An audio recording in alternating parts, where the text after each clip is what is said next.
Haleluya, haleluya, haleluya. Puji nama Tuhan. Selamat pagi. Dalam program motivasi dan inspirasi Infinity Ministry dalam bulan integritas, tema renungan saya, hidup yang berpadanan dengan Injil Kristus. Bagaimana untuk kita memiliki integritas? Filipi pasal yang pertama ayat yang ke-27.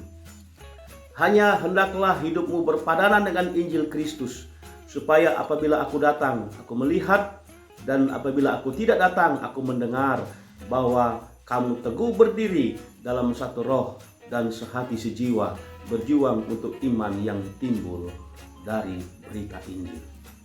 Ini merupakan surat Paulus kepada jemaat yang ada di Filipi untuk hidup berpadanan dengan Injil Kristus.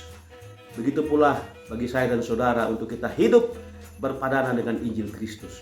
Pribadi yang berintegritas adalah pribadi yang hidup berpadanan dengan Injil Kristus. Filipi pasal yang kedua ayat yang kelima. Hendaklah kamu dalam hidupmu bersama menaruh pikiran dan perasaan yang terdapat juga dalam Kristus Yesus. Haleluya. Kita harus memiliki pikiran Kristus, perasaan Kristus. Kita mengosongkan diri begitu rupa. Kita mengambil rupa seorang hamba. Dan kita merendahkan diri dan taat sampai mati. Itu pribadi yang berpadanan dengan Injil Kristus. Saudara, saya kasih satu contoh. Daniel adalah pribadi yang punya integritas. Raja Darius yang mengangkat 3 pejabat tinggi untuk membawahi 120 wakil-wakil raja. Dan salah satunya adalah Daniel dari ketiga pejabat tinggi tersebut. Daniel pasal yang ke-6 ayat yang ke-4. Maka Daniel ini melebihi para pejabat tinggi dan para wakil raja itu, karena ia memiliki roh yang luar biasa. Dan raja bermaksud untuk menempatkannya atas seluruh kerajaannya.